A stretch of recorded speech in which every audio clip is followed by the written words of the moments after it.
Tim Black. Tim Black. Tim Black. Yes, I am. True. Funny. Tim Black. I am TimBlack.com. Tim Black.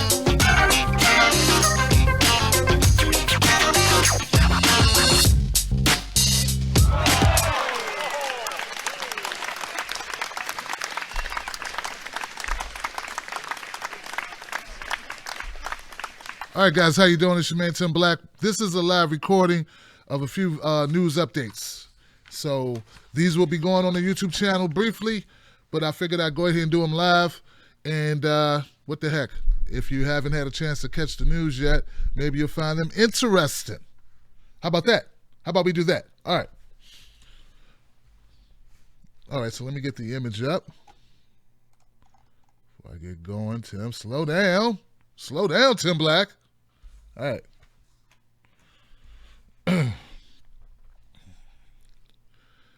By now, many of you know who this man is. His name is Dr. Dow. He's the passenger who was on the United flight who was pulled off. He was the passenger who's been in the news quite a lot lately because of being pulled off that flight. He had his lip busted, his teeth knocked out, a concussion, and he lost consciousness for a while. All because he did not want to get off the plane, and he said he had to be at work. He said he had an appointment with a patient, and he could not miss that appointment by being on a layover for 24 hours. So we all know what happened after that, right? United Airlines, they came out at first saying the man was a nuisance. He was unruly. He was a distraction, and then they came out and apologized and said, no, well, I guess we shouldn't have dragged him out and broke his teeth and knocked him unconscious and gave him a concussion. So all of this has been going on, but while all of that's been going on, folks, something else happened that is very interesting. As reported in The Hill today by a writer by the name of, and I want to give this guy credit, his name is Joe Concha. Joe Concha reported on The Hill. Here's the article. It says, and it asks a question, actually. It says, why did the media try to smear United's beating victim? All right? And look, this is open to your interpretation. And what Mr. Concha does is he goes through a list of things, a list of articles that were written about Dr. Dow, and kind of points something out. Look at the headlines here at the New York Post. It says, doctor dragged off flight was convicted of trading drugs for sex. Does that have anything at all to do with what happened with United? No. Look at the New York Daily News. Doc pulled from United flight previously convicted of drug crimes. TMZ. United Airlines Dr. David Dow convicted of exchanging drugs for sex. Daily Mail. United passenger traded drugs for gay sex with patient. The Washington Times. Doctor dragged off United flight was convicted of multiple felony drug charges in 2004. People magazine. Revealed. All about the doctor dragged off overbooked United flight in his troubled past. Now, you may come to your own conclusions why some reputable, mostly reputable news sources decided to go this angle with Dr. Dow. Now, in my opinion, you know what I think, right? Well, let me tell you what I think. I think that it's all about clickbait. It's all about selling a story. Heck, man, the United Airlines story had run long enough. They needed something else to get you to watch their shows, read their online material, or what have you. And meanwhile, what we do is we get bombarded. When I say we, I'm speaking for independent media. We get bombarded and chastised and name-called and told to the world that we give fake news. How is any of this news? How is any of this urgent, newsworthy, or necessary, frankly? None of it is. So we can look at this two ways. We can look at how very easily they try to smear a victim in a situation, which is very evident here. That's what they're doing. They're smearing him. If he was a good Samaritan, if he did a good Samaritan act, would you read about it, do you think? No, because that doesn't sell papers. That doesn't sell clicks. That doesn't sell viewer attention like negativity does. So they found some negative stuff in Dr. Dow's past, and now we're taking the focus off of what happened, which was somewhat newsworthy. Really not that newsworthy, actually. I mean, guy getting dragged off a plane is not the most newsworthy thing I can think of, but okay. They went right the other way. It's just very hypocritical. And look, we know that mainstream corporate media is very hypocritical. And it's not just that it's corporate. You can have a corporation that fights to give you the best news, that fights to not be a part of this clickbait sensationalism. But meanwhile, MSM, mainstream media, is bombarding viewers with nonsense like this. They're shutting down independent media, saying that we give fake news, that we sensationalize, that we clickbait, that we don't tell the real story. What the hell is this, ladies and gentlemen? Nothing that these, I think, 8 mainstream publications where people get paid lots of money, lots of ad revenue. I don't hear any advertisers saying, hey, I don't want my ads on that thing while you destroy this man who with this baseless stuff that has nothing to do with what happened the day he got his ass kicked on United Airlines. But they're not.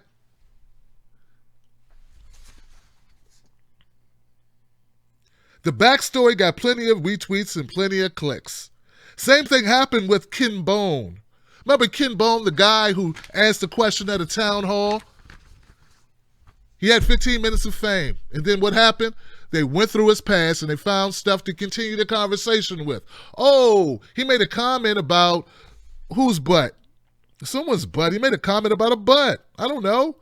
Some woman's backside. Jennifer Lawrence. He made a comment on Facebook on Jennifer Lawrence's backside. Then they used that to make Ken Bone a pariah. Then he made a comment about Trayvon Martin because he didn't agree with the case. He did this back when Trayvon Martin died. I think it was 2012. They used that. They ran with that. They ran article after article on Ken Bone. Just a guy at a town hall who asked a question. The media builds you up and they tear you down. They build you up, then they use fake news to bring you down. And then we, once again, because I'm a champion for independent media.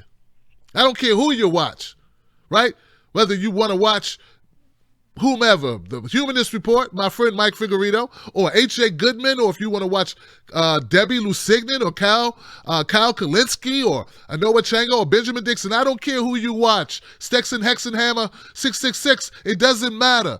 Independent media is where it's at. You know why? Because we get unfairly beat up on the virtual airline of the internet all the time for doing a tenth, a scintilla of this, which is what mainstream media did to Mr. Dow. I will not qualify my comments saying, oh, I don't agree with Mr. Dow's past. I don't have to, because what happened to Mr. Dow on United Airlines when he refused to give up his seat has nothing at all to do with what he did in 2004. And if you think it does, you are part of the problem. I'm Tim Black for TBTV. Subscribe to this channel.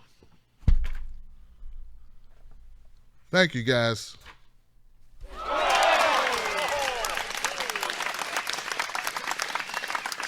Son of a...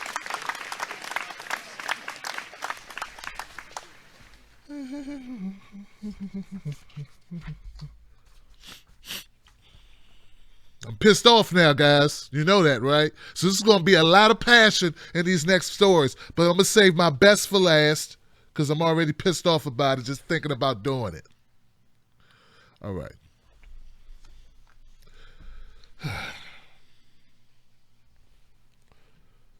Okay, here we go.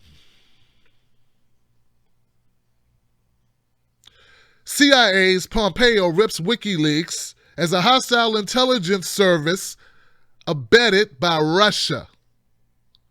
There goes that magic R word again. Russia. CIA Director Mike Pompeo is in his first speech since taking over the agency, bombasted and lambasted WikiLeaks and founder Julian Assange, calling the group a non-state hostile intelligence service that is often abetted by state actors like Russia. Speaking at the Center for Strategic and International Studies, Pompeo called Assange a fraud, someone with no moral compass, and a narcissist who has created nothing of value.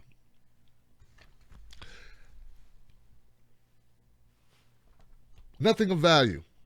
Pompeo, we value truth, sir. We value truth, and we value government officials who don't spy on its own citizens. We value that. We don't value you, Pompeo. Not at all. In fact, we detest you. But we have no power. We're just the people. He asserted that Assange and former National Security Agency staffer and famed leaker Edward Snowden seek to use that information to make a name for themselves, and they care nothing about the lives they put at risk or the damage they cause to national security. Somebody hit this guy with a rubber hose immediately. I don't want him to be hurt, though. I just want the hose to disgrace him. Like one of those socks that, I don't know, Homie the Clown. Remember that Homie the Clown in Living Color? Yeah, like he would have a sock full of sand. Just hit him with that. This guy's horrible. He's saying that Julian Assange and Edward Snowden want to be famous. They want to be so famous, Edward Snowden and Julian Assange are hiding for their lives. What kind of fame is that? Is that really the best you have, Pompeo, you bombastic bastard? Is that it, man? Is that the best you can give me? They want to be famous? No. The Kardashians want to be famous, sir. Edward Snowden wants to be free. Julian Assange wants to speak the truth and be free. Edward Snowden wants us to have information about our government so we can protect ourselves, which should be your job, slob. Last but not least, the bottom line is that it became harder for us in the intelligence community to keep Americans safe. It became harder to monitor communications of terrorist organizations that are bent on bringing bloodshed to our shores.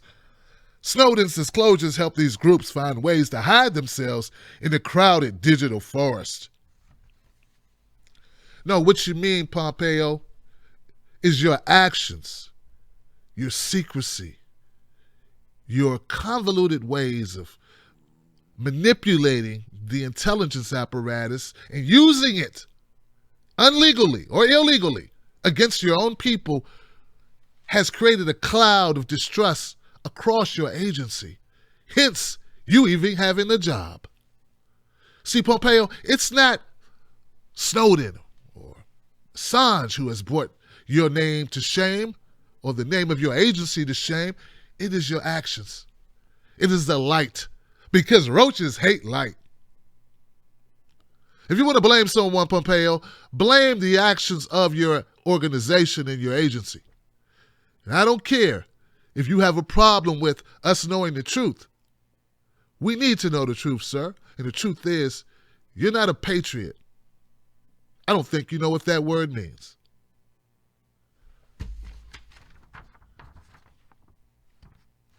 And Snowden, for the record, Snowden and Assange are much more heroes than this guy. Subscribe to this channel. I'll see you on the next one. Bastard. All right, guys. Look, man, I ain't falling for no banana in my tailpipe. I'm not falling for no banana in the tailpipe, man. That probably put me on a watch list, huh? Probably already on it, man. All right. Everyone's favorite friend, Betsy DeVos.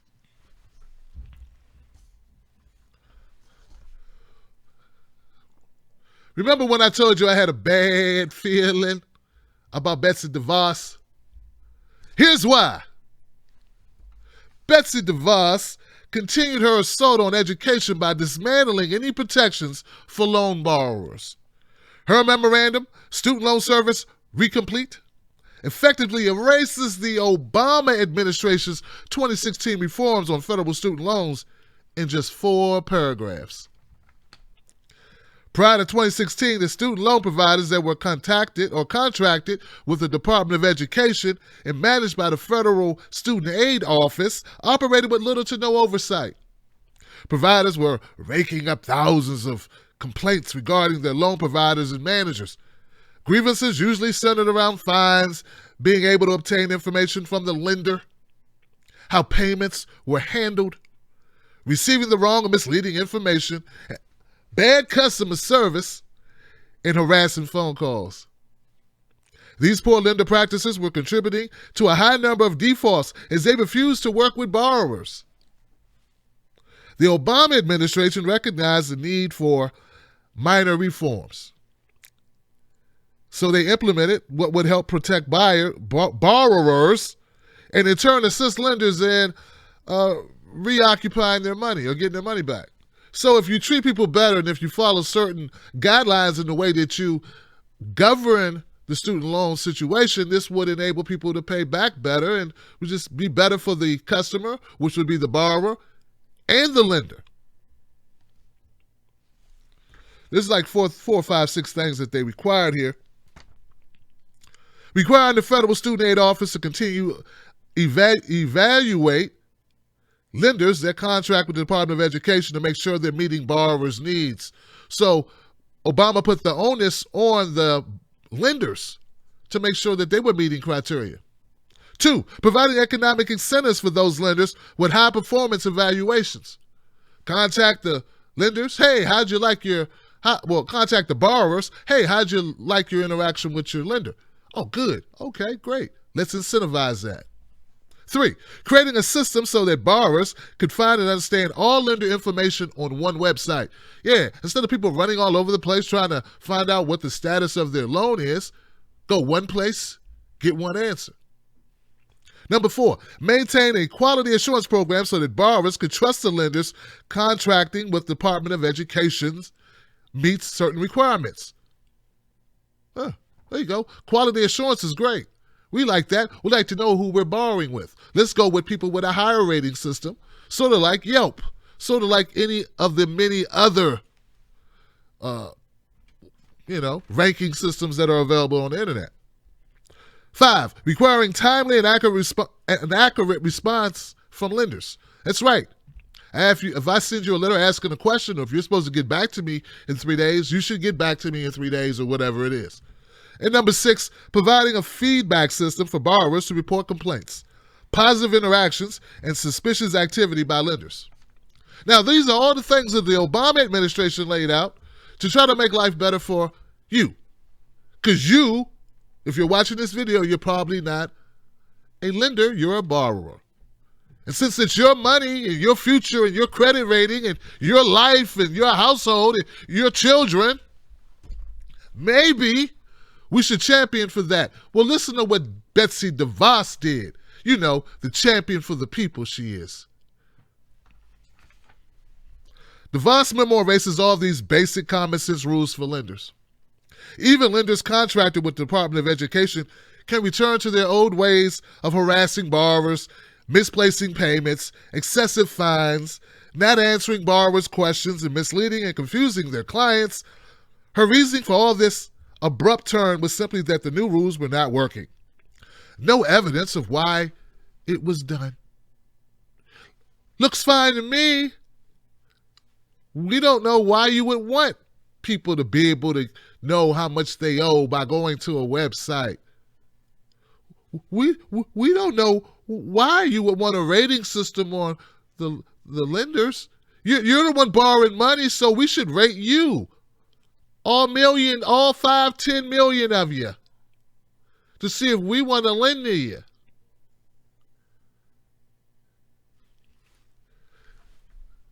This is not the woman we want controlling the future of our young people and people returning to college in order to compete in this competitive-ass job market. This article is spot on. Betsy DeVos is spot missing, or a spot on our record, a spot on education that didn't need to be there. And when I was telling people about this before she came into office, before she was sworn in, I kept hearing people say, give her a chance. She means well. When will people realize that rich buffoons living in bubbles don't have your best interest? When will it happen? When will we accept that? Never touch the stern wheel. You can't lead us to the future. At least not in any way that you make decisions for poor people. And yes, unless you never took out a loan, you are not a poor person. People who need assistance, people who need loans. If you could pay out of pocket for everything, then maybe you should agree with this woman in some way, because maybe you live in the same bubble. But for the rest of us poor folks, and I mean people who don't have $1 million liquid just laying around, we rely on these institutions. Betsy DeVos she fell down the tree of stupidity and she hit every branch. And the people that pinpecked me for calling her out ahead of time, you got mud and dirt on your face, but the problem is, so do the rest of us.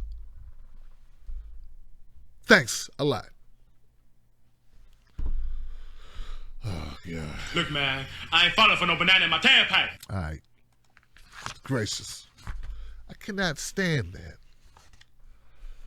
All right, so let's go on to this. This is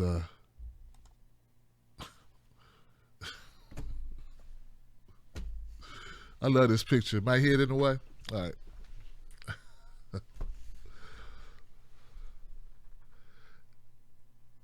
YouTube doesn't want me to talk about this, but I'm going to talk about it anyway. I don't care if I make a penny at all because it needs to be said. As you know, Trump, he said, all right, wait, hold on a second. I can't say Trump because Trump has not admitted that he's the one that did the mother load of all bombs. You know, the mother load of all bombs dropped in Afghanistan today. You know, the same bomb that's the biggest, hugest, most devastating bomb that we've ever used that was not a nuclear weapon.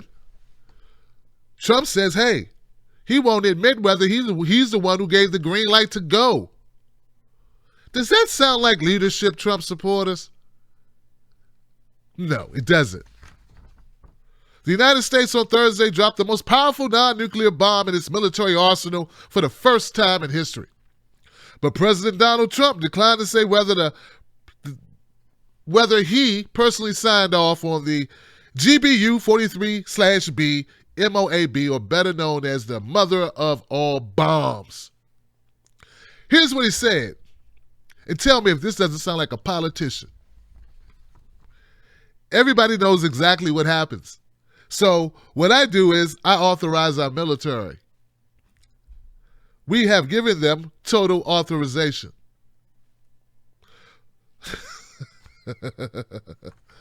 So the question that was asked was, did you greenlight it? And he says, well, you know how this works. I gave them authorization.